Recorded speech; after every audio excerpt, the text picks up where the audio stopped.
পারমাণবিক বিদ্যুৎ উৎপাদনে প্রবেশ করল বাংলাদেশ। রূপপুরে চুল্লিতে বসানো হলো ইউরেনিয়াম। প্রধানমন্ত্রীর সাথে রোসাটমের মহাপরিচালকের সাক্ষাৎ।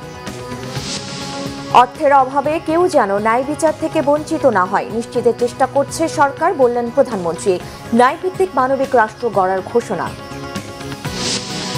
দেশে জঙ্গি তৎপরতা নেই, চরমপন্থী সংগঠনের অস্তিত্ব আছে দাবি স্বরাষ্ট্রমন্ত্রীর। জঙ্গিবাদের মামলায় জামিনপ্রাপ্তরা নজরদারিতে, বললেন তথ্য উপদেষ্টা। ২৬-এর ভোটে বাংলাদেশে গণতন্ত্র প্রতিষ্ঠা হয়েছে। আগের নির্বাচনের তুলনায় ফলাফল ব্যাপক গ্রহণযোগ্য, বলেছেন ইইউর প্রধান পর্যবেক্ষক। নির্বাচনে ব্যয় কমানোর সুপারিশ। দেখছিলেন ক্রাউন সিমেন্ট সংবাদ শিরোনাম, এবার বিস্তারিত। দীর্ঘ প্রতীক্ষার অবসান ঘটিয়ে আজ থেকে শুরু হলো পাবনার ঈশ্বরদীতে রূপপুর পারমাণবিক বিদ্যুৎ কেন্দ্রের জ্বালানি লোডিং কার্যক্রম। বাংলাদেশ এখন ৩৩তম পারমাণবিক বিদ্যুৎ কেন্দ্রের দেশ।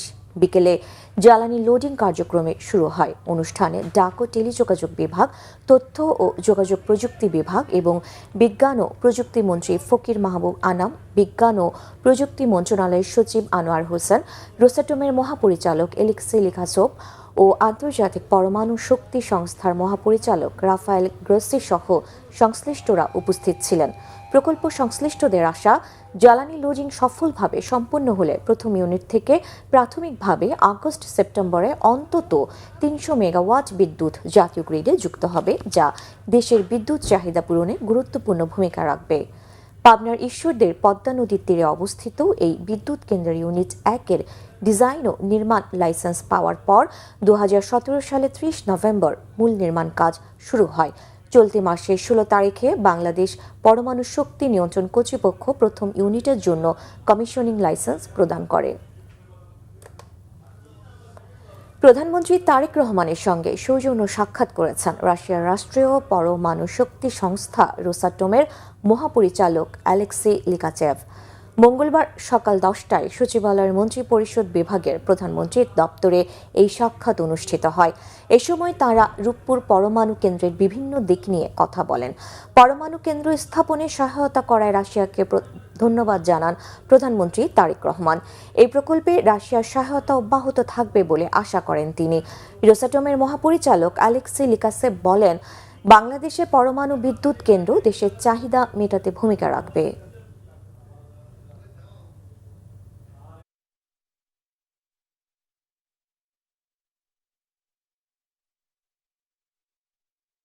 প্রধানমন্ত্রী তারেক রহমান বলেছেন, একজন মানুষও যেন অর্থের অভাবে ন্যায় বিচার থেকে বঞ্চিত না হয়, এজন্য সরকার আইনি সহায়তা কার্যক্রমকে আরও গতিশীল করবে। ন্যায় বিচার নিশ্চিতে সরকার দ্রুত মামলা নিষ্পত্তির উদ্যোগ নিয়েছে বলেও জানান তিনি। জাতীয় আইনগত সহায়তা দিবসে এসব কথা বলেন প্রধানমন্ত্রী। বক্তৃতাকালে নিজের কারাজীবনের অভিজ্ঞতার কথাও উল্লেখ করেন তারেক রহমান। বিস্তারিত মামুন আবদুল্লাহর রিপোর্টে। কার্যক্রম সংক্রান্ত মঙ্গলবার রাজধানীর শহীদ আবু সাইদ ইন্টারন্যাশনাল কনভেনশন সেন্টারে জাতীয় আইনগত সহায়তা দিবস উপলক্ষে অনুষ্ঠানে যোগ দেন প্রধানমন্ত্রী তারেক রহমান। এ সময় তিনি স্মরণ করিয়ে দেন, রাজনৈতিক প্রতিহিংসার কারণে তাকেও দীর্ঘদিন কারাগারে থাকতে হয়েছে। বলেন, দীর্ঘ ১.৫ দশক পরে দেশ গণতন্ত্রের পথে হাঁটা শুরু করেছে।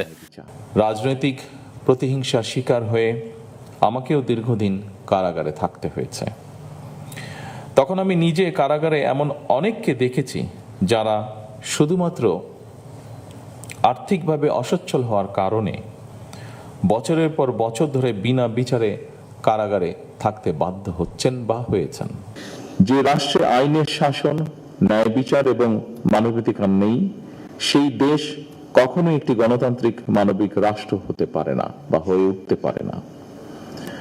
দীর্ঘ ১.৫ দশকেরও ফ্যাসিবাদী শাসনের অবসানের পর বাংলাদেশের জনগণ পুনরায় গণতন্ত্রের পথে হাঁটতে শুরু করেছে। এই গণতান্ত্রিক যাত্রা সুসংহত করতে রাষ্ট্রে ন্যায়ের শাসন প্রতিষ্ঠার বিকল্প নেই। প্রধানমন্ত্রী তারেক রহমান বলেন, মানুষ যাতে স্বাভাবিকভাবে ন্যায় বিচার পেতে পারে, এজন্য সরকারের আইনি সহায়তা কেন্দ্র কাজ করে যাচ্ছে। যেহেতু ন্যায় বিচার প্রাপ্তি প্রতিটি মানুষের সাংবিধানিক অধিকার, যেহেতু সেই অধিকার যাতে প্রত্যেকটি মানুষ চর্চা করতে পারে, তাদেরকে সরকার যথাসাধ্য লিগ্যাল এইড দিবে। প্রতিটি মানুষের মনে এমন বিশ্বাস থাকতে হবে যে জনগণের যে কোনো প্রয়োজনে রাষ্ট্র তাদের পাশে রয়েছে। লিগ্যাল এইড সেই বিশ্বাসেরই একটি প্রতিফলন বলে আমি বিশ্বাস করি। আসুন আমরা সবাই মিলে একটি ন্যায়বৃদ্ধি মানবিক রাষ্ট্র গড়ে তুলি, যেখানে ন্যায় বিচারই হবে শেষ কথা আমাদের। সুবিধাবঞ্চিত ও অসহায় মানুষের জন্য সরকারের পক্ষ থেকে বিনামূল্যে আইনি সহায়তা নিশ্চিতে জোর দেন প্রধানমন্ত্রী তারেক রহমান।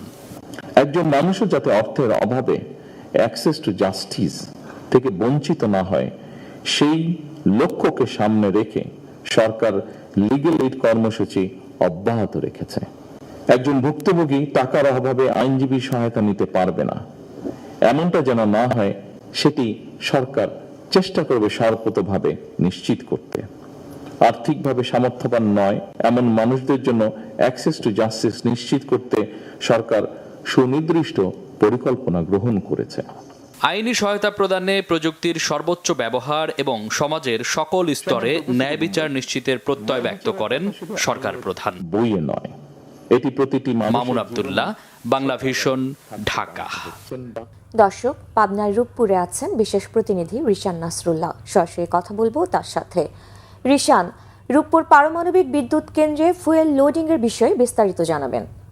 আমি এই মুহূর্তে রয়েছে রূপপুর পারমাণবিক বিদ্যুৎ কেন্দ্রে এবং এই ঐতিহাসিক সন্ধিক্ষণে বাংলাদেশ, কারণ পারমাণবিক বিদ্যুৎ কেন্দ্রে ফুয়েল লোডিং কার্যক্রম আনুষ্ঠানিকভাবে শুরু হয়েছে। অর্থাৎ এর মধ্য দিয়ে পরমাণু দিয়ে যে বিদ্যুৎ উৎপাদন সেটির কার্যক্রম শুরু হলো এবং ধাপে ধাপে সেই কার্যক্রম এগিয়ে যাবে। অর্থাৎ এই ফুয়েল লোডিং এর মধ্য দিয়ে আগামী 34 দিনের মধ্যে পরীক্ষামূলকভাবে এই কেন্দ্র থেকে বিদ্যুৎ উৎপাদন শুরু হবে এবং পরবর্তী সেটা 34 থেকে 60 দিনের মধ্যে সেটি আসলে পরীক্ষামূলকভাবে জাতীয় গ্রিডে যুক্ত হবে এবং প্রাথমিকভাবে 300 মেগাওয়াটের মধ্যে যুক্ত হতে পারে। এবং যদি এই প্লান্টের প্রথম যে ইউনিট সেটি আসলে ক্ষমতা হচ্ছে 1200 মেগাওয়াট এবং সেখান থেকে পুরো 1100 মেগাওয়াট বিদ্যুৎ হয়তো পাওয়া যাবে আগামী বছরের মার্চ থেকে জুনের মধ্যে, যদি সব কারিগরি প্রক্রিয়া ঠিক থাকে। এবং এই যে ফুয়েল লোডিং কার্যক্রমটি যেটি হলো, এই ফুয়েল লোডিং কার্যক্রমের মধ্যে যে বাংলাদেশে পরমাণু দিয়ে বিদ্যুৎ উৎপাদনের 33তম দেশ হিসেবে স্বীকৃতি পেয়েছে বাংলাদেশ। এবং যেটি এই আজকের যে অনুষ্ঠানটি ছিল ফুয়েল লোডিং কার্যক্রম, সেখানে যেটি বলা হয়েছে এটি তৃতীয় জেনারেশনের একটি প্লান্ট এবং এই কারণে এটির নিরাপত্তা নিয়ে আসলে কোনো শঙ্কার কারণ নেই। VVR 1200 প্রযুক্তি ব্যবহার হয়েছে, যেটি একদমই পরীক্ষিত প্রযুক্তি, যেটি বলেছেন রোসাটমের মহাপরিচালক আনরিলি খাতুন। একই সঙ্গে উপদেষ্টা তিনিও জানিয়েছেন যে যেই প্রযুক্তি বাংলাদেশ ব্যবহার করছে এটি অনেক নিরাপদ। তিনি বলছেন যে আমরা আশা করব এর দুটি ইউনিটই খুব দ্রুত সময়ের মধ্যে চালু করার সময়, সেক্ষেত্রে আগামী বছরের জুনে দ্বিতীয় ইউনিটটির যে ফুয়েল লোডিং সেটি কার্যক্রম শুরু করা হবে বলে তিনি জানিয়েছেন। এমনিতে এই বিদ্যুৎ উৎপাদনের মধ্য দিয়ে বাংলাদেশের বিদ্যুৎ সংকটে যেমন একটি সমাধান হবে, তেমনিভাবে কর্মসংস্থানের সুযোগ সৃষ্টি হবে এবং একটি অবকাঠামো, অর্থাৎ শুধুমাত্র আধুনিক প্রযুক্তির বিষয় নয়, সক্ষমতার যে লাইন সেটি আসলে বাংলাদেশ অতিক্রম করার নতুন একটি সক্ষমতায় পৌঁছলো বাংলাদেশের বিদ্যুৎ উৎপাদন খাত। ধন্যবাদ রিশান। দেশে কোনো জঙ্গি নেই বলে দাবি করেছেন স্বরাষ্ট্রমন্ত্রী সালাউদ্দিন আহমদ। তিনি বলেন, কিছু উগ্রবাদী থাকতে পারে। অভিযোগ করেন, বিগত সরকারের আমলে রাজনৈতিক হাতিয়ার হিসেবে জঙ্গি তৎপরতাকে ব্যবহার করা হয়েছিল। ধীরে ধীরে মাঠ থেকে সশস্ত্র বাহিনী তুলে নেওয়া হচ্ছে বলেও জানান স্বরাষ্ট্রমন্ত্রী।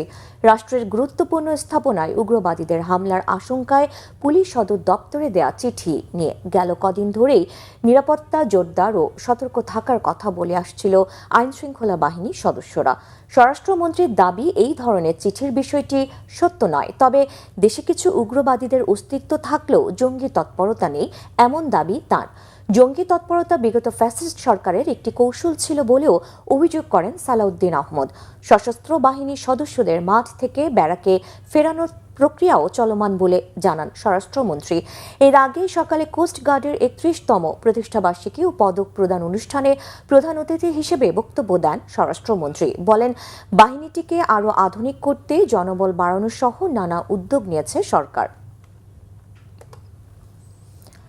আওয়ামী লীগ সরকার ক্ষমতায় থাকতে দেশ জঙ্গিতে ভরে গেছে এমন ন্যারেটিভ তৈরি করেছিল বলে জানিয়েছেন প্রধানমন্ত্রীর তথ্য ও সম্প্রচার বিষয়ক উপদেষ্টা ডাক্তার জাহিদুর রহমান।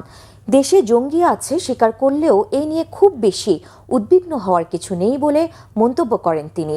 সরকারের বিভিন্ন কার্যক্রমের অগ্রগতি বিষয়ে সচিবালয়ে এক সংবাদ সম্মেলনে এসব কথা জানান তিনি।